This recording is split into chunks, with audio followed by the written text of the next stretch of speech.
Hello everyone, how are you all? I hope you all are safe and healthy. So today we are going to cover up essay 501, which is audit evidence, specific considerations for selected items. We have already covered essay 500, which was also related to audit evidences, but here we are going to cover up some selected items, and in respect of which we are going to discuss about the audit evidences, which can be the audit evidences with respect to these particular items, right? So what are these selected items? There are three selected items. First one is the inventory, second one is the litigation and claims, and third one is the segment information. Okay, so let's cover this up one by one. सबसे पहले we are going to cover up inventory. Inventory से related we are going to discuss about कि क्या inventory exist कर रही है या नहीं कर रही है. As per books of accounts कुछ इन्वेंट्री दिखा रखी है, and whether this inventory is actually available or whether this inventory actually exists.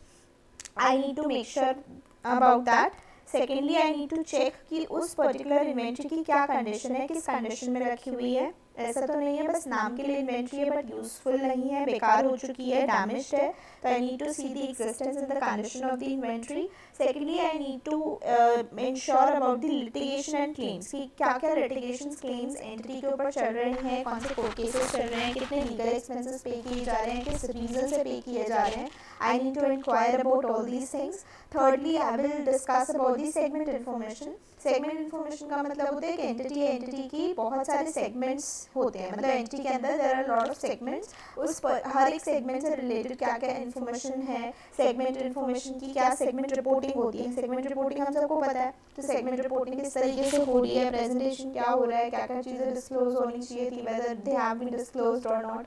So this is all about this particular standard that we are going to discuss about.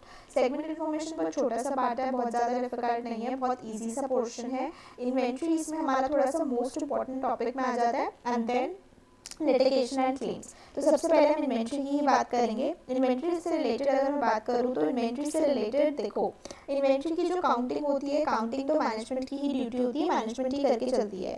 लेकिन मेरी as an auditor क्या responsibility बनेगी. अब देखो management ने counting कर ली, ठीक है, लेकिन मैं कैसे मेक श्योर करूँ कि वो जो काउंटिंग करी गई है वो बिल्कुल सही है.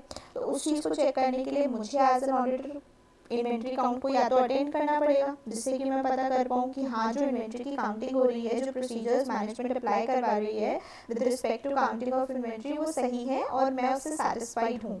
ठीक है, तो इसके लिए मुझे पहले तो इन्वेंट्री काउंट को अटेंड करना पड़ेगा. लेकिन कई बार होता है ना, सिचुएशंस ऐसी होती हैं तो एज एन ऑडिटर मैं इन्वेंट्री काउंटिंग को अटेंड नहीं कर पाती. अगर मैं ऐसी सिचुएशन है कि मैं इन्वेंट्री काउंटिंग को उस दिन पर अटेंड नहीं कर पाती जिस दिन पर इन्वेंट्री काउंट हो रही है, तो उस केस में मुझे किसी और दिन जाकर चेक करना पड़ेगा और कुछ अपने प्रोसीजर्स अप्लाई करके चेक करना पड़ेगा कि जो बीच का पीरियड है ना, जिस दिन इन्वेंट्री काउंट हुई एंड ऑन द डेट जिस दिन मैं गई हूँ वहाँ पर इन्वेंट्री को चेक करने के लिए, उसके बीच में क्या क्या ट्रांजैक्शंस हुई हैं, उन सब चीज़ों के एडजस्टमेंट्स वगैरह करने के बाद आई विल जस्ट कैलकुलेट कि हाँ उस दिन उतनी ही इन्वेंट्री थी या नहीं जितनी मैनेजमेंट ने काउंट की है.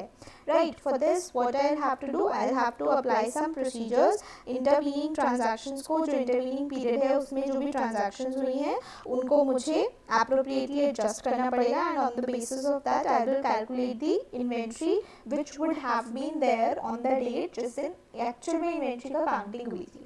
इन्वेंट्री की काउंटिंग किस दिन होनी चाहिए, तो इन्वेंट्री की काउंटिंग होनी चाहिए on the 31st of March closing date पर, क्योंकि मुझे तो बैलेंस शीट में क्लोजिंग डेट ही क्लोजिंग स्टॉक दिखाना है.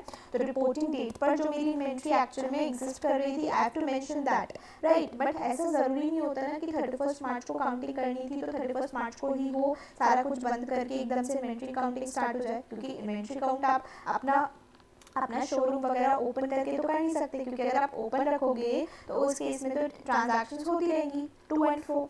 सो फॉर दैट आपको क्या करना पड़ता है, जब भी मैनेजमेंट को इन्वेंट्री काउंट करनी होती है तो उसको पूरा का पूरा अपना ऑफिस बंद करना पड़ता है एंड फिर इन्वेंट्री काउंटिंग करनी पड़ती है. वो सेल्स परचेजेस सब बंद करके रखते हैं, फिर अपनी काउंटिंग स्टार्ट करते हैं. बट क्या है कि अगर 31 मार्च को काउंटिंग होनी थी और 31 मार्च को काउंटिंग नहीं हो पाई, तो इस केस में किसी और दिन पर काउंटिंग होगी। अब किसी और दिन पर काउंटिंग होगी तो हो सकता है ना बीच में कुछ ना कुछ सेल परचेज हो चुकी हो, जिसकी वजह से जो एक्चुअल इन्वेंट्री थी एज ऑन 31 मार्च और आज की डेट पर जिस दिन काउंटिंग हो रही है, दे बोथ आर डिफरेंट। तो इसके लिए मुझे क्या करना पड़ेगा, मुझे जो बीच की ट्रांजैक्शन है उसको एडजस्ट करना पड़ेगा, राइट। तो ऐसी सिचुएशन भी हो सकती है कि काउंटिंग ही 31 मार्च को नहीं हुई, किसी और दिन हुई और मैंने एज एन ऑर्डर जाके इन्वेंट्री काउंटिंग को चेक कर लिया। ठीक है, एक सिचुएशन ये हो गई। तो एक सिचुएशन मैंने आपके साथ और डिस्कस करी थी कि इन्वेंट्री काउंटिंग जिस दिन हुई मैं वहाँ उस दिन पहुँच नहीं पाई बिकॉज ऑफ सम रीजंस, तो मैंने किसी और दिन जाकर इन्वेंट्री काउंटिंग कर ली और एडजस्टमेंट्स वगैरह करके पता कर लिया। लेकिन ऐसा भी तो हो सकता है ना कि थोड़ा सा अजीब है, इम्प्रैक्टिकल है, बट ठीक है, कभी हो सकता है कि ऑडिटर ऐसी सिचुएशन में है कि वो इन्वेंट्री काउंटिंग कर ही नहीं पाएगा, वो जा ही नहीं पाएगा। फॉर एग्जांपल जहाँ पर गोडाउन्स वगैरह है वहाँ पर बहुत ज़्यादा कुछ प्रॉब्लम्स हैं, जैसे कि अभी पैंडेमिक की सिचुएशन ही हम देख सकते हैं। लॉकडाउन चल रहा था जिस टाइम पर ये सब हो रहा था, कोविड के चक्कर में उस टाइम पर लॉकडाउन था। 31 मार्च को किसी ने भी इन्वेंट्री काउंटिंग अपनी वैसे नहीं की होगी और ना ही ऑडिटर कहीं पर जाके चेक कर पाया होगा। तो इस केस में ये वाली सिचुएशन होगी जहाँ पर आप इन्वेंट्री काउंट को चेक नहीं कर पा रहे। It is impracticable for the auditor to go and visit और to attend the inventory count. इस केस में क्या करना पड़ेगा, इस केस में मुझे ऑल्टरनेटिव मेथड्स अप्लाई करने पड़ेंगे, तरीके अपनाने पड़ेंगे, जिससे कि मैं मेक श्योर कर पाऊँ कि जितना इन्वेंट्री मैनेजमेंट रिपोर्ट कर रही है in their books of accounts वो एक्चुअल में करेक्ट हो, राइट। तो इसके लिए मुझे क्या करना पड़ेगा वो डिस्कस करेंगे। फिर ऐसा भी तो हो सकता है ना कि आपकी जो इन्वेंट्री है वो एक्चुअल में अपने बुक्स में तो रिकॉर्ड कर लिया क्योंकि आपने उसको बाय कर लिया है, बट वो अभी तक आपके गोडाउन या वेयर हाउस में पहुंच नहीं पाई है, वो अभी भी थर्ड पार्टी के पास है। तो लेकिन वो है तो आपकी इन्वेंट्री का पार्ट। तो इस केस में आपको क्या करना पड़ेगा एज एन ऑडिटर, आपको कंफर्मेशन लेना पड़ेगा थर्ड पार्टी से कि क्या सच्ची में ऐसा कुछ हुआ है, क्या सच में परचेज किया गया है and it is with the third parties. तो इसके लिए मुझे प्रोसीजर्स अप्लाई करने पड़ेंगे क्योंकि मुझे ये इन्वेंट्री काउंटिंग के टाइम पर नहीं मिलने वाला है इन एनी केस, राइट। सो यही सारी बातें हम यहाँ पर डिस्कस करने वाले हैं विद रिस्पेक्ट टू इन्वेंट्री। तो अभी मैंने आपको जस्ट एक हेडिंग्स बताई है कि हाँ ये कंटेंट आने वाला है विद रिस्पेक्ट टू इन्वेंट्री की क्या क्या केसेस हो सकते हैं। Now we are going to study it in detail कि हर एक केस में हम किस तरीके से डील करेंगे, क्या प्रोसीजर्स अप्लाई करके चलेंगे। ठीक है, तो let's start from the notes only, जिससे कि हम कोई भी पॉइंट मिस आउट ना करें और फिर हम जल्दी से इस ऐसे को वाइंड अप कर लें, क्योंकि आई डोंट वांट कि थोड़ा ज़्यादा लंबा वीडियो हो जाए फिर आपका टाइम वेस्ट हो।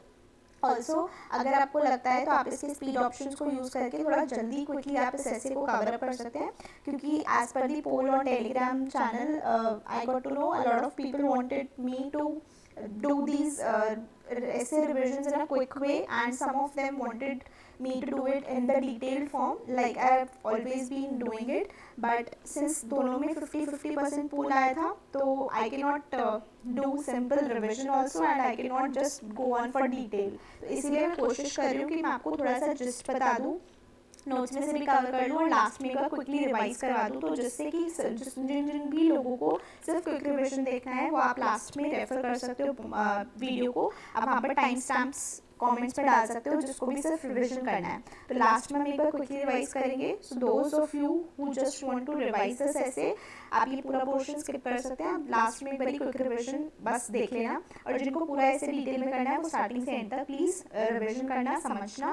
पहले हम समझेंगे फिर हम रिवाइज करेंगे और फिर मैं आपको एक सजेशन दूंगी कि आप क्या करोगे, क्वेश्चंस करोगे। जैसे मैं हर वीडियो में बोलती हूँ, जैसे कोई भी ऐसे करो फटाफट से उसके क्वेश्चंस कर लो, तो आपका साथ ही साथ क्वेश्चंस भी कंप्लीट होते रहेंगे और आपको पता चल जाएगा कि किस तरीके से प्रेजेंटेशन भी करना है in the exams. Okay, so let's discuss about inventory. First of all inventory के अंदर first of all you have to do what? You have to check the existence and the condition of inventory. For this, auditor needs to apply some procedures. Auditor will do some procedures to collect the audit evidences so as to check the existence and condition of the inventory. Okay, so for this general procedures की बात करें तो general procedures यही है कि inventory की counting को check करोगे आप। इन्वेंट्री काउंट जिस दिन हो रहा होगा आप जाकर अटेंड करोगे। So if inventory is material to the financial statements तो auditor is required to attend the inventory count. अब यहाँ पर लिखा है कि मटेरियल होगी तो ही करेंगे, ऐसा क्यों लिखा है? क्योंकि हो सकता है ना इन्वेंट्री का अमाउंट बहुत ही इमटेरियल सा है, इन्वेंट्री ज़्यादा वैल्यू की है ही नहीं, बहुत कम इन्वेंट्री रखते हैं, तो उस केस में आपको रिक्वायर्ड ही नहीं होगा क्योंकि आपकी वो फाइनेंशियल स्टेटमेंट्स को मटेरियल कहीं से भी इफेक्ट नहीं करेगी, और अगर मटीरियली इफेक्ट नहीं करेगी तो मिसिंग स्टेटमेंट्स होंगी भी, तो मटीरियल मिसिंग स्टेटमेंट्स नहीं होंगी, right. So that is why अगर आपकी मटीरियल है inventory, in that case you have to attend the inventory count. लेकिन अगर ऐसा करना प्रैक्टिकल नहीं है, it is impractical for the और impractical for the auditor to attend the inventory, तो नहीं करेगा ऑब्वियसली। लेकिन जनरली इट इज सेड कि as an auditor you have to attend the inventory count if the inventory is material to the financial statement. अब inventory count attend करने का purpose क्या होता है? इन्वेंट्री काउंट अटेंड करने का पर्पस होता है कि आप मैनेजमेंट किस तरीके से इन्वेंट्री काउंट करवा रही है इस चीज़ को चेक करवाओ। So you can evaluate the management instructions की कैसे इंस्ट्रक्ट कर रही है, क्या क्या चीज़ें वो मेक श्योर करवा रही है कि इन्वेंट्री काउंट करते हुए कोई भी चीज़ मिस ना हो जाए। ऑब्जर्व करो performance of the management count procedures, inspect करो इन्वेंट्री को, परफॉर्म करो टेस्ट काउंट। फॉर एग्जाम्पल किसी ज्वेलरी शॉप की आपको इन्वेंट्री काउंट करना है, तो ज्वेलरी में डायमंड्स होंगे, गोल्ड के आइटम्स होंगे, कुछ ऐसे होंगे जो अमेरिकन डायमंड्स हैं, कुछ ऐसे होंगे जो आर्टिफिशियल हैं, तो उन सभी को किस तरीके से चेक कर रहे हैं, उन पर कितने कितने वेट्स लिखे होंगे कि कितने वेट का है पर्टिकुलर ज्वेलरी। और मेडिसिन की बात करें तो मेडिसिन के केस में you will have to see कि कोई एक्सपायर्ड मेडिसिन तो नहीं रखी हैं, मेडिसिन का कितना स्टॉक है, किस तरीके से काउंटिंग कर रहे हैं, किस तरीके से सारी चीज़ें प्रॉपरली अरेंज है या नहीं। So for this you will have to see कि मैनेजमेंट क्या इंस्ट्रक्शंस दे रही है। आपको देखना पड़ेगा कि जो मैनेजमेंट काउंटिंग करवा रही है वो किस तरीके से करवा रही है, उनको चेक ऑब्जर्व करना। आपको जाके काउंटिंग नहीं करनी है सारी की सारी इन्वेंट्री की, काउंटिंग तो मैनेजमेंट ही करवाएगी, आपको सिर्फ और सिर्फ ऑब्जर्व करना है, आपको इंस्पेक्ट करना है। जहाँ पर भी आपको गलती होने के चांसेस लग रहे हैं बस वहाँ जाके आप अपनी टेस्ट काउंट्स कर लो, चेक कर लो, इन्वेंट्री को इंस्पेक्ट कर लो। जहाँ पर भी लगता है कुछ गड़बड़ हो सकती है वहाँ जाके आपका रोल है, आपको देखना है। बाकी अदरवाइज आपको जनरली तो सिर्फ और सिर्फ ऑब्जर्व करना है मैनेजमेंट के इंस्ट्रक्शंस को, मैनेजमेंट के काउंट प्रोसीजर्स को। अगर आपको कोई डाउट होता है you will inspect, test count करने की ज़रूरत है तो टेस्ट काउंट कर लो ज़्यादा से ज़्यादा। सैम्पलिंग बेसिस पर काम करोगे, आप पूरा का पूरा काउंटिंग करने का काम आपका नहीं होता है, राइट। ठीक है, तो पहला तो जनरल प्रोसीजर मेरा हो गया कि मुझे इन्वेंट्री काउंट को अटेंड करना है unless and until it is impractical to do so. Secondly as an auditor मुझे प्रोसीजर्स परफॉर्म करने की ज़रूरत है कि जो इन्वेंट्री काउंट हुई है और जो इन्वेंट्री बुक्स ऑफ अकाउंट्स में दिखाई हुई है वो सेम हो। ऐसा ना हो इन्वेंट्री काउंट कुछ और आ रहा है, बुक्स ऑफ अकाउंट्स में कुछ और दिखाई हुई है। तो इस चीज़ को मेक श्योर करने के लिए मुझे रिकॉर्ड्स को भी चेक करना पड़ेगा। For this I will have to perform the audit procedures. Audit procedures क्या होंगे इसमें? वाउचिंग करोगे कि इन्वेंट्री के परचेजेस के बिल्स कितने हैं, सेल्स के बिल्स कितने हैं, कितना कितना प्रोसेसिंग हुई है, कितना कितना एज इट इज बिका है, तो इसके हिसाब से आपको पता चल जाएगा, राइट। सो जनरल प्रोसीजर्स की बात करूँ तो दो चीज़ें करनी है, पहला तो इन्वेंट्री काउंट को अटेंड करना है और दूसरा आपको प्रोसीजर्स परफॉर्म करने हैं which is also known as vouching. Attend करोगे इन्वेंट्री काउंट को तो उसमें you will evaluate the management instructions, you will observe the performance of the management count procedures and you will inspect the inventory. अगर necessary लगा तो test counts भी perform करोगे। और दूसरा आपको सिर्फ और सिर्फ वाउचिंग करनी है, मतलब आपको बुक्स ऑफ अकाउंट्स और इन्वेंट्री काउंट के रिकॉर्ड्स को मैच करना है। ये तो था मेरा जनरल प्रोसीजर। अब बात करते हैं स्पेशल प्रोसीजर्स की, मतलब कि इन्वेंट्री काउंटिंग होनी थी 31 मार्च को, बट इन्वेंट्री काउंटिंग 31 मार्च को नहीं हो पाई, किसी और दिन पर हो रही है, तो जो इंटरवीनिंग पीरियड आएगा उसकी एडजस्टमेंट्स करनी पड़ेंगी।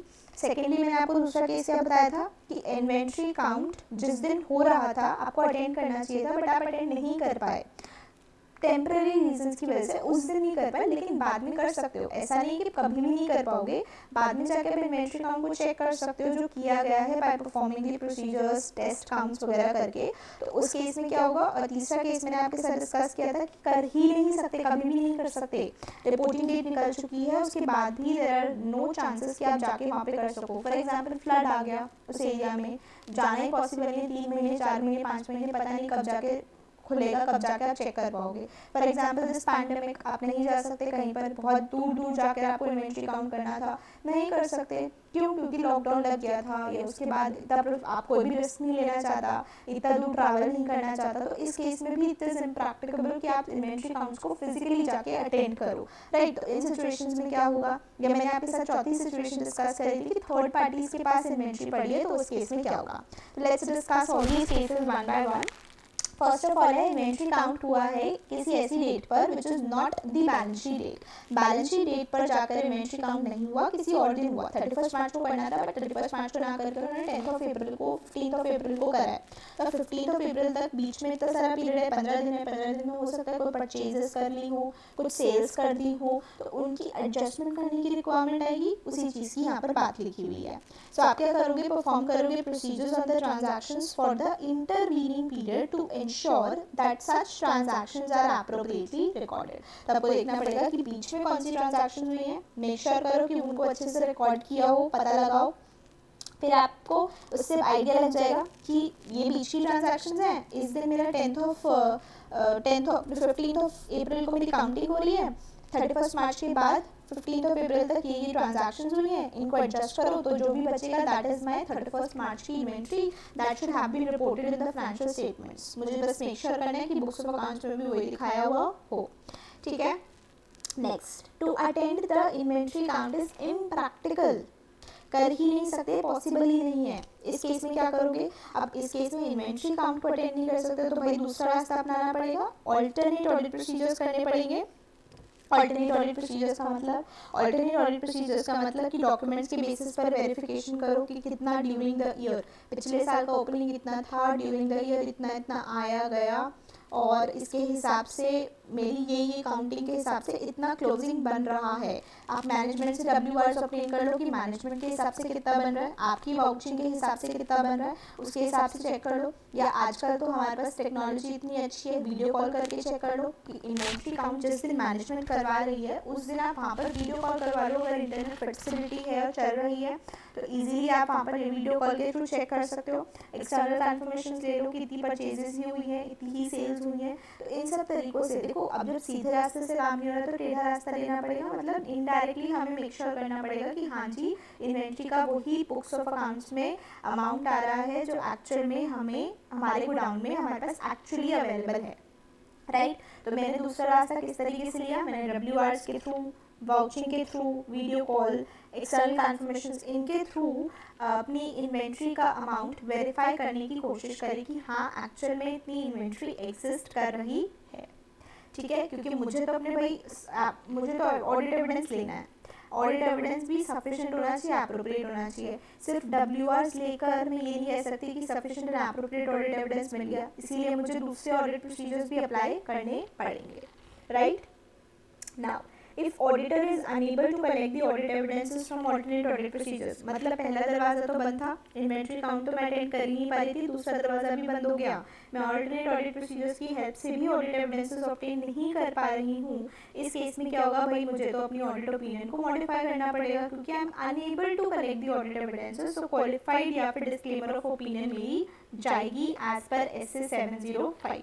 अब क्वालिफाइड और डिस्क्लेमर किस तरीके से डिसाइड होता है, that is as per SS 700 series जो हम थोड़े दिनों में करने ही वाले हैं, बट स्टिल मैं आपको यहाँ पे बता दूँ तो क्वालिफाइड का मतलब, क्वालिफाइड आपकी ओपिनियन तब होगी जब आपकी इन्वेंट्री तो मटीरियल है लेकिन परवेसिव नहीं है। वहीं अगर इन्वेंट्री मटीरियल और परवेसिव दोनों हो जाएगी तो आपका डिस्क्लेमर ऑफ ओपिनियन आ जाएगा। इसको हम समझेंगे once we are doing the 700 series, okay. अभी के लिए आप इसको होल्ड पे डालो, बट जितना समझ लो कि आप सिंस आप अनेबल हो to collect the audit evidences from the second option also. First option तो था भाई इन्वेंट्री काउंट को अटेंड करना, बट इन्वेंट्री काउंट को अटेंड ही नहीं कर सकते, एक दरवाजा बंद है, दूसरा दरवाजा था alternate procedures, vouching, WRs, video call वगैरह वगैरह, वो भी नहीं कर सकते। तो भाई अब तो कुछ कर ही नहीं सकते, कैसे आप कह दोगे कि सब कुछ सही है, इसीलिए आपको क्वालिफाइड या फिर डिस्क्लेमर ऑफ ओपिनियन देना पड़ जाएगा।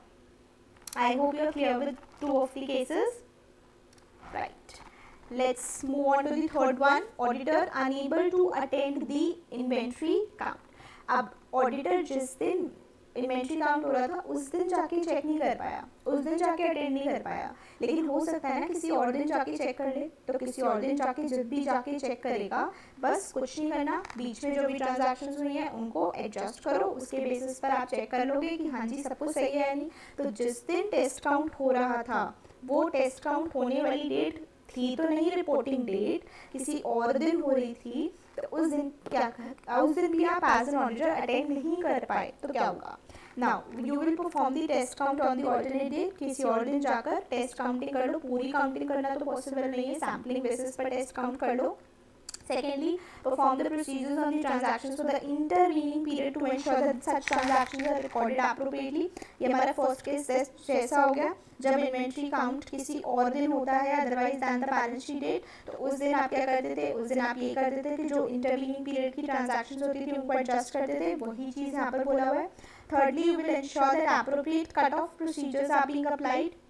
Next, obtain the WR from the management as to completeness of information provided. देखो अब आपको क्या करना पड़ रहा है, सिंस आप इन्वेंट्री काउंट उस दिन अटेंड नहीं कर पाए, तो आपको मैनेजमेंट से इस बात का भरोसा लेना पड़ेगा, आपको उनसे WR लेना पड़ेगा कि जो इन्फॉर्मेशन वो आपको प्रोवाइड कर रहे हैं ना वो सही इन्फॉर्मेशन है. क्यों? क्योंकि आप तो अब इन्फॉर्मेशन पर ही रिलाई करके काम कर रहे हो, तो आपको ये चीज़ की एक सपोर्ट चाहिए होगा, एक उनसे भरोसा चाहिए होगा कि जो इन्फॉर्मेशन वो हमें प्रोवाइड कर रहे हैं दैट इज़ एब्सोल्युटली करेक्ट. तो इसलिए WRs ले लो मैनेजमेंट से, वेरीफाई करो कि जो प्रोसीजर्स मैनेजमेंट कर रही है with respect to the discrepancies noticed during the verification.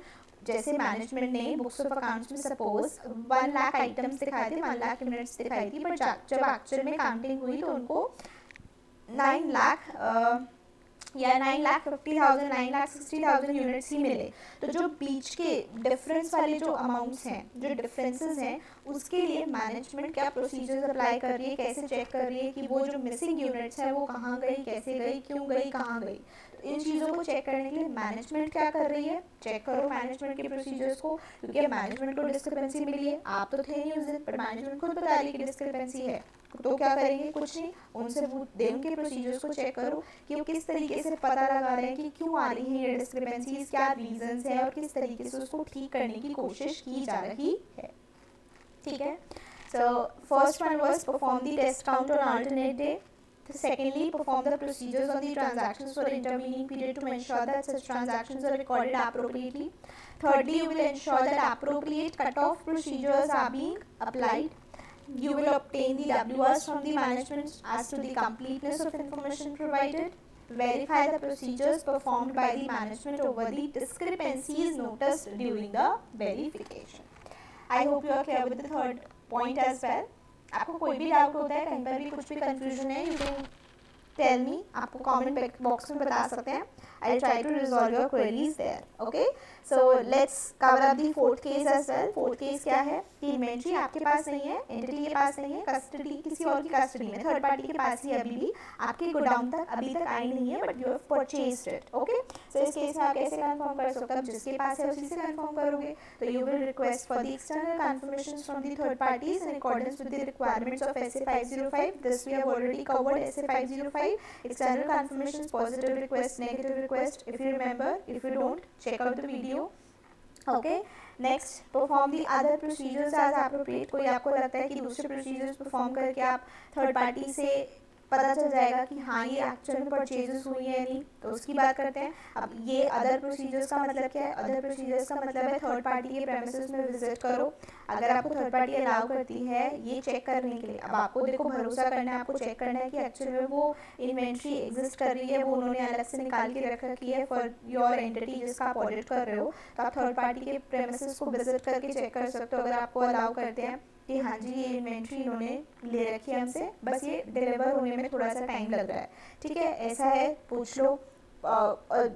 दूसरे जो थर्ड पार्टी है, थर्ड पार्टी ऑडिटर से कंफर्मेशन ले लो. हमने SA 402 करा हुआ है, SA 402 उसके अंदर हमने बोला था सर्विस ऑर्गेनाइजेशन वाला. अब यहाँ पर सर्विस ऑर्गेनाइजेशन तो एक्चुअल में देखो क्या कर सकते हैं हम इसमें, हम इस केस में उसको कैसे अप्लाई कर सकते हैं. इस केस में हम उसको इस तरीके से अप्लाई कर सकते हैं कि हम थर्ड पार्टी की प्रेमिसेस को विजिट ना करके हम थर्ड पार्टी के ही ऑडिटर से डायरेक्टली कंफर्मेशन ले लें कि हाँ जी आपके बुक्स के हिसाब से भी या आपने क्या इस चीज़ को वेरीफाई कर लिया है कि हमारा कुछ स्टॉक आपके पास पड़ा हुआ है, आप उससे असिस्टेंस ले सकते हो. सब्सिक्वेंट ट्रेस करो कि ऐसा तो नहीं है बाद में आ गया है, आप ऑडिट कर रहे हो बाद में जाके आपको रिसीव हो जाता है. रिटन रिप्रेजेंटेशंस ले लो मैनेजमेंट से कि हाँ जी हमारा जो ये इन्वेंट्री है that is with the third party. तो these are some of the other procedures जो ऑडिटर को अगर लगता है कि ये पर्टिकुलर चीज़ एप्रोप्रिएट होगी तो उसके हिसाब से ऑडिटर परफॉर्म कर लेगा, अप्लाई कर लेगा. राइट, तो first thing is external confirmation ले लो, नहीं तो अदर प्रोसीजर्स का भी आपके पास ऑप्शन अवेलेबल है. सो ये सारा का सारा हमारा इन्वेंट्री से रिलेटेड था। हम लास्ट में इसको एक बार रिवाइज करेंगे, जिससे कि जिनको सिर्फ रिविजन करना है तो वो लास्ट में एक बार रिवाइज कर लें, ठीक है। तो अभी इन्वेंट्री वाला आई होप आपको सारे केसेस क्लियर हो गए। नहीं हुए हैं तो आप प्लीज़ मुझे कमेंट बॉक्स में बता सकते हैं, कोई भी डाउट है तो आप मुझसे पूछ सकते हैं, राइट। चलो आगे बढ़ जाते हैं लिटिगेशन एंड क्लेम्स के ऊपर। लिटिगेशन एंड क्लेम्स से रिलेटेड क्या क्या ऑडिटर के प्रोसीजर्स होते हैं उसकी बात करते हैं। तो अब इसमें सबसे पहले तो आपको देखना पड़ेगा ना कि कौन से केसेस चल रहे हैं, कौन सी लिटिगेशन चल रही है एंटिटी के ऊपर। तो उस केस में आप किस तरीके से आइडेंटिफाई कर सकते हो। देखो, मैनेजमेंट से जाके पूछ सकते हो कि आपके एंटिटी के ऊपर कौन से केसेस चल रहे हैं, बता दीजिए। उन्होंने हो सकता है किसी लीगल काउंसिल को अपॉइंट कर रखा हो, हायर कर रखा हो, या हो सकता है एंटिटी के अंदर ही विद इन डिपार्टमेंट है एक लीगल काउंसिल का, उनसे जाके इंक्वायर कर सकते हो, उनसे पूछ सकते हो कि क्या एंटिटी पर कोई केसेस चल रहे हैं या एंटिटी ने किसी पर केसेस कर रखे हैं। आप बोर्ड मीटिंग के मिनट्स, TCWG की मीटिंग्स के मिनट्स चेक कर सकते हो। क्या कोई दूसरा लीगल कंसल्टेंट हायर किया हुआ है, एक्सटर्नल कंसल्टेंट अगर हायर किया हुआ है तो अगर आप उससे बात कर सकते हो तो उनसे कम्युनिकेट करके देख लो। देखो, PL अकाउंट में ना एक आपका लीगल एक्सपेंसेस का हेड आ रहा होगा, उसकी मटेरियल अमाउंट से भी आपको पता चल जाएगा कि ज़्यादा केसेस चल रहे हैं, कम केसेस चल रहे हैं और कितने सीरियस हैं, क्योंकि लीगल एक्सपेंसेस तो इनकर हुए होंगे। अगर कोई लिटिगेशन एंड क्लेम्स के केसेस हैं तो डेफिनेटली लीगल एक्सपेंसेस हुए होंगे। तो आपको उसके अमाउंट से भी या उसकी एंट्रीज बुक्स ऑफ अकाउंट्स में चेक करके भी पता चल जाएगा कि कितने केसेस हुए हैं, क्या हुआ है, क्यों हुए हैं, राइट। तो इसकी बेसिस पर you can ask the management, inquire from the management the legal counsel की कौन से केसेस चल रहे हैं, क्यों चल रहे हैं, कितने चांसेस हैं एंटिटी के जीतने के, हारने के, वो सारी की सारी डिटेल्स आप ले सकते हो, right? So let's understand this one by one. Auditor is required to identify these by following the procedures, जैसे कि इंक्वायर कर लो मैनेजमेंट से या जो भी एंटिटी के अंदर है, including the in house legal council. You can review the minutes of the meetings of TCWG, communication between the entity and the external council, इनके बीच में कोई कम्युनिकेशन हुआ है, इससे रिलेटेड कोई मिनट्स प्रिपेयर हुए हैं, you can review that as well. You can review the legal expenses account, उसमें नरेशंस मेंशन होंगी, किस लिए कितना एक्सपेंस दिया है, क्यों दिया जा रहा है, व्हाट वाज द रीज़न, कौन सा केस चल रहा है, कितनी प्रोबेबिलिटी है। You can get to know about that from all these sources, okay. Now इसमें अब हमारे कुछ देखो केसेस हो सकते हैं। फॉर एग्जांपल, ऑडिटर चेक कर रहा था लिटिगेशन और क्लेम के केसेस, तो वो क्या करेगा, लीगल काउंसिल से पूछ सकता है, अगर उसको अलाउड है कि वो लीगल काउंसिल से पूछ सकता है या लीगल काउंसिल की तरफ से कोई प्रोहिबिशन नहीं है, legal counsel is also allowed to share the data, तो कोई दिक्कत वाली बात नहीं है, ऑडिटर पूछ लेगा। लेकिन ऐसा हो सकता है ना कि लीगल काउंसिल परमिटेड नहीं है कि वो अपनी क्लाइंट की इन्फॉर्मेशन किसी भी थर्ड पर्सन के साथ इन्फॉर्मेशन शेयर करे। अब इस केस में आप उसको फोर्स भी नहीं कर सकते क्योंकि लॉ और रेगुलेशन की रिक्वायरमेंट है। तो इस केस में आपको क्या करना पड़ेगा, आपको दूसरा ऑप्शन देखना पड़ेगा, दूसरे तरीके अपनाने पड़ेंगे टू चेक कि क्या केस है, क्या मामला है, राइट। अब लीगल काउंसिल को कोई ऐसी प्रोहिबिशन नहीं कि वो इन्फॉर्मेशन को शेयर कर सकता था, लेकिन वो मना कर देता है कि मैं नहीं कर रहा, या फिर मैनेजमेंट को आपने पूछा, उनसे इंक्वायर कर रहे थे, मैनेजमेंट ने मना कर दिया, मैं नहीं बता रही, या फिर ऑडिटर आप इन सब के बावजूद दूसरे प्रोसीजर्स अप्लाई करने की कोशिश कर रहा है, बट दूसरे प्रोसीजर्स की वजह से भी उसको कोई हेल्प नहीं हो रही है, कोई एविडेंसेस वो ऑब्टेन नहीं कर पा रहा है। अब इस केस में क्या होगा, इस केस में तो बहुत ही गड़बड़ वाली बात हो जाएगी। इस केस में ऑडिटर को प्रॉब्लम होगी क्योंकि ना ही वो first option management, legal council इनकी हेल्प से इन्फॉर्मेशन ऑब्टेन कर पा रहा है, ना ही अदर ऑडिट प्रोसीजर्स की हेल्प से इन्फॉर्मेशन ऑब्टेन कर पा रहा है। इस केस में ऑडिटर के पास कोई रास्ता नहीं बचेगा, उसको अपनी ओपिनियन को मॉडिफाई करना पड़ जाएगा। उसको मैनेजमेंट से, TCWG से WRs ले लेने चाहिए कि कौन से लिटिगेशन एंड क्लेम्स की उनको नॉलेज है, क्या क्या पॉसिबल इफ़ेक्ट्स हो सकते हैं उसके, और उनका डिस्क्लोजर फाइनेंशियल स्टेटमेंट्स में हुआ है या नहीं। इस चीज़ को आपको ज़रूर मैनेजमेंट से कंफर्म करना है और खुद से भी चेक करना है कि सच्ची में डिस्क्लोज किए हैं या नहीं। आपको चेक करना है कि जिस तरीके से उन पर प्रोविजनिंग होनी चाहिए थी, प्रोविजंस बनाए हैं या नहीं, जैसे जो भी एंटिटी पर एफआरएफ एप्लीकेबल है उसके हिसाब से उसका डिस्क्लोजर, अकाउंटिंग सब कुछ किया है या नहीं, आपको इस चीज़ को मेक श्योर करना और इस बारे में मैनेजमेंट या टीसीडब्ल्यूजी से भी डब्ल्यूआर्स ऑब्टेन करने की रिक्वायरमेंट होती है। क्यों? क्योंकि ये लिटिगेशन एंड क्लेम्स का मामला है, यहाँ पर आप बिल्कुल भी केयरलेस नहीं हो सकते हो, आपको कम्प्लीटली सब कुछ देखना पड़ेगा। कोई सीरियस बात तो नहीं है, क्योंकि हो सकता है ना कुछ ऐसा मैटर हो जो इतना सीरियस है जिसकी वजह से एंटिटी की गोइंग कंसर्न पर ही क्वेश्चन आ जाए। तो इसीलिए आप इन मैटर्स को, इन टाइप के मैटर्स को बिल्कुल भी लाइटली नहीं ले सकते। आपको चेक करना पड़ेगा कि क्या पॉसिबल इफेक्ट्स आ सकते हैं अगर कोई भी क्लेम्स एंटिटी पर लग जाए, एंटिटी कोई केस हार जाए, तो इसका क्या क्या इफेक्ट हो सकता है और कितनी प्रोबेबिलिटी है इसके होने की। ठीक है, so let's do it from the notes. Procedures in special circumstances, auditor's assessment of risk of material misstatements with respect to existence of litigation or claim. Seek communication directly with the entity's external legal counsel. देखो management को मत बोलो, directly legal council के पास ही जाओ, उससे communicate कर लो। लेकिन अगर किसी लॉ, रेगुलेशन या स्पेसिफिक लीगल प्रोफेशनल स्टैंडर्ड के हिसाब से, बॉडी के हिसाब से देयर इज अ प्रोहिबिशन कि वो एक्सटर्नल लीगल काउंसिल आपके साथ इंफॉर्मेशन डायरेक्टली शेयर नहीं कर सकता है, तो ऑडिटर क्या करेगा? मैनेजमेंट से बोल सकता है कि मैनेजमेंट आप मुझे वो इन्फॉर्मेशन प्रोवाइड कर दो। अगर ऐसा भी नहीं हो पा रहा है तो कुछ और तरीका अपनाने की कोशिश करेगा जिससे कि उसको इन्फॉर्मेशन मिल पाए, but that should be allowed, right. लेकिन अगर ऐसा कुछ भी नहीं हो पा रहा है, ना वो ऑल्टरनेट ऑडिट प्रोसीजर्स ले पा रहा है, ना ही मैनेजमेंट उसको हेल्प करने में, बिल्कुल ना ही मैनेजमेंट उसको असिस्ट कर रही है, हेल्प कर रही है, ना ही एक्सटर्नल काउंसिल उसको हेल्प कर रहा है, और ऑडिट प्रोसीजर्स का सहारा भी नहीं है उसके पास, audit procedures, alternate audit procedures के थ्रू भी वो इन्फॉर्मेशन ऑब्टेन नहीं कर पा रहा है, तो इस केस में कोई भी ऑप्शन नहीं है। ऑडिटर को अपनी ओपिनियन को मॉडिफाई करना पड़ेगा इन अकॉर्डेंस विद एस 705, क्वालिफाइड या फिर डिस्क्लेमर ऑफ ओपिनियन। और ऑडिटर को ना जब भी ऐसे लिटिगेशन एंड क्लेम्स के मैटर्स होते हैं तो ऑलवेज ऑडिटर को डब्ल्यूआर्स मैनेजमेंट से ऑब्टेन कर लेने चाहिए, टीसीडब्ल्यूजी से ऑब्टेन कर लेनी चाहिए कि जो भी पता हुए मतलब मैनेजमेंट की नॉलेज में जो या टीसीडब्ल्यूजी की नॉलेज में जो लिटिगेशन और क्लेम्स हैं या जो हो सकते हैं लिटिगेशन एंड क्लेम्स, उनके क्या क्या इफेक्ट्स होंगे, इन सबसे रिलेटेड डब्ल्यूआर्स आप ले लोगे एज एन ऑडिटर। इस किस चीज़ का डब्ल्यूआर में मेंशन होना चाहिए कि सारे के सारे लिटिगेशन एंड क्लेम्स जो उनको पता है उनका डिस्क्लोजर कर दिया गया है, ऑडिटर को डिस्क्लोज कर दिया है, फाइनेंशियल स्टेटमेंट्स में भी डिस्क्लोजर हो चुका है, जैसा जैसा उनका एप्लीकेबल एफआरएफ बोलता है उन्होंने उसको एप्रोप्रिएटली अकाउंट फॉर भी किया है, डिस्क्लोज भी किया है फाइनेंशियल स्टेटमेंट्स के अंदर। तो आपको ऑडिटर को तो बताना ही है और साथ ही साथ फाइनेंशियल स्टेटमेंट्स के अंदर भी इस चीज़ का डिस्क्लोजर करना बहुत ज़रूरी है। इस चीज़ का डब्ल्यूआर ऑडिटर अपनी सेफ्टी के लिए, अपने एविडेंसेस के लिए ले लेगा from the management and the TCWG. ठीक है, सिंपल लिटिगेशन एंड क्लेम्स में हमारा फिनिश हो जाता है। अब आ जाते हैं ऑडिट प्रोसीजर्स के ऊपर।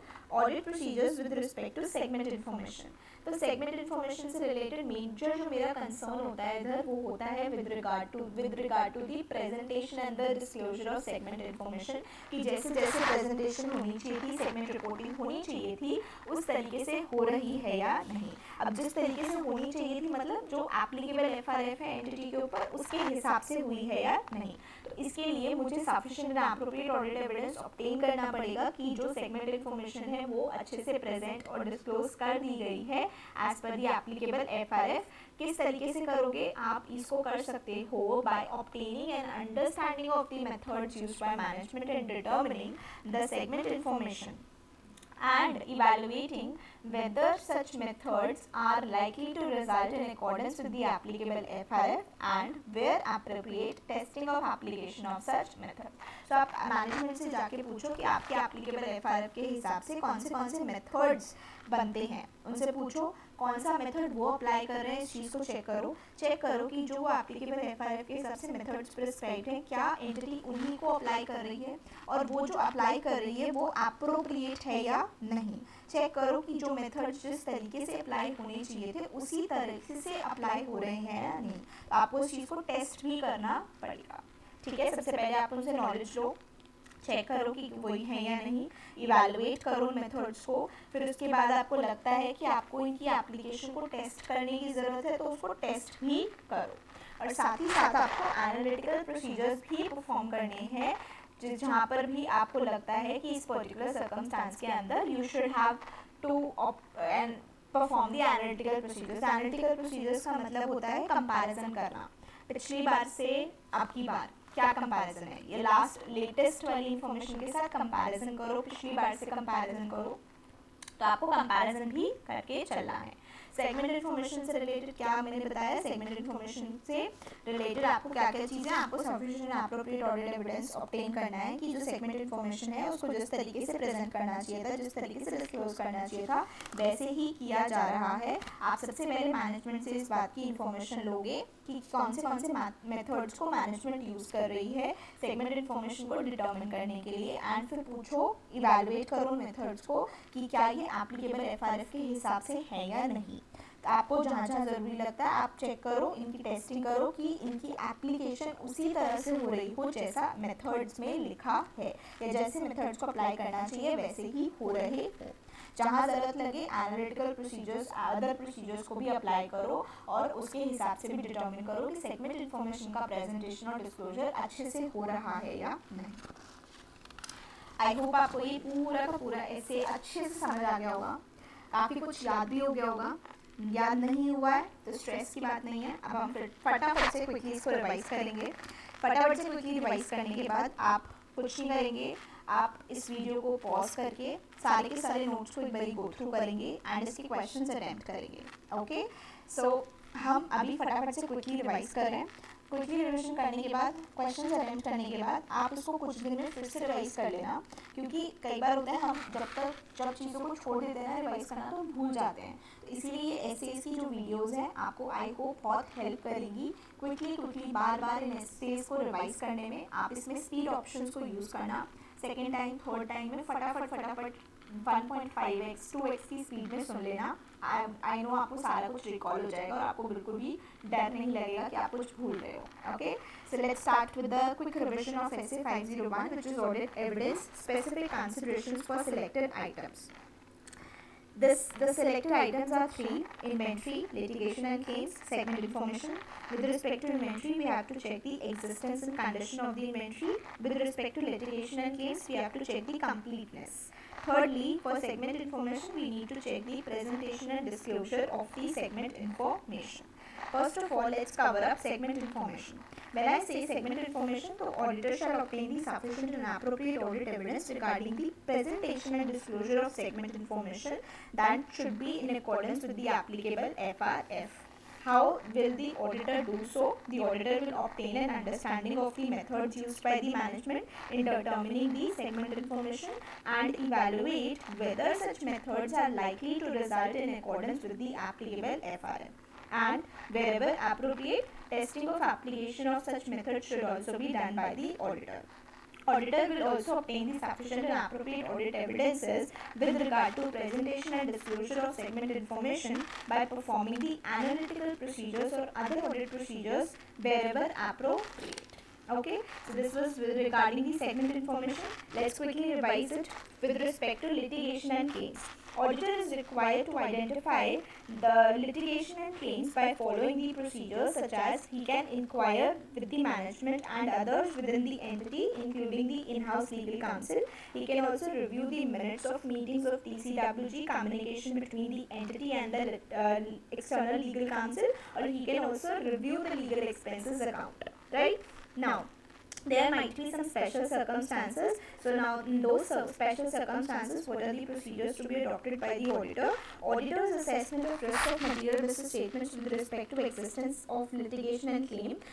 For this, the auditor might seek communication directly with the entity's external counsel. Now, if law and regulation or respective legal professional body prohibits the entities, the external legal counsel, from communicating directly with the auditor shall perform the alternate audit procedures. What are these alternate audit procedures?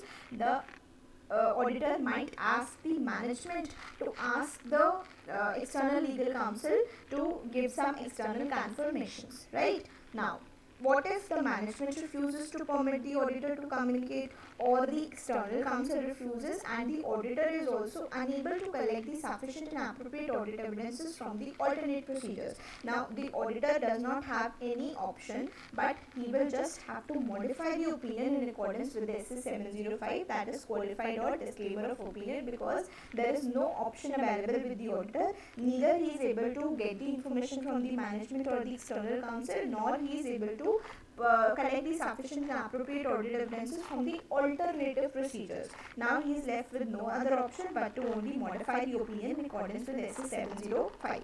Wherever there is a case of litigation and claim, the auditor is advised to obtain the WR from the management and the TCWG, that all the known actual or possible litigation and claims affecting the financial statements have been disclosed to the auditor and appropriately accounted for and disclosed in accordance with the applicable FRS. Okay, so this was about the audit procedures with respect to litigations and claims. Now we are going to do the general, now we are going to understand the procedures with respect to inventory. Okay, now with respect to inventory, the auditor needs to make sure the existence and condition of inventory. For this, the auditor applies the procedures to collect the audit evidences as to the existence and condition of inventory. There are some general procedures and there are some specific or special procedures. Let's first understand the general procedures. General procedures means if the inventory is material to the financial statements, auditor is required to attend the inventory count unless it is impractical so as to evaluate what will the auditor do. While attending the inventory count, the auditor will evaluate the management's instructions. He will observe the performance of management count procedures, inspect the inventory, and fourthly, perform the test counts. Auditor is also required to perform the procedures over the inventory records to ensure that records reflect the results of inventory count. What are the procedures? Procedures such as vouching.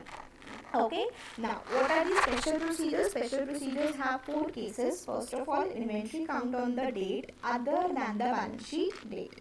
Secondly, to attend the inventory count is impracticable.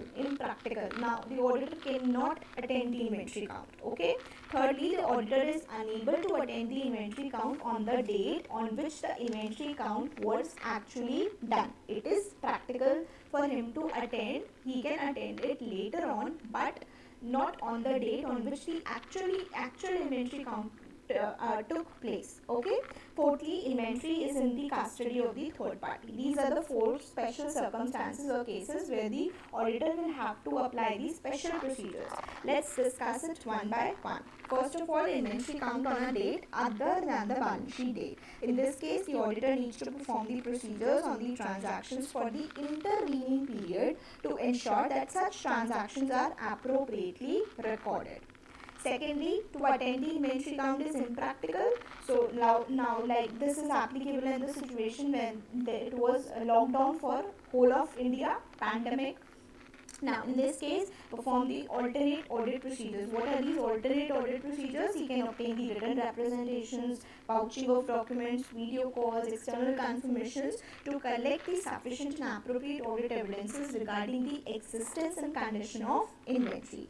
If the auditor is unable to collect the audit evidences from the alternate audit procedures, auditor is required to modify the audit opinion as per SS 705, which is qualified or disclaimer of opinion.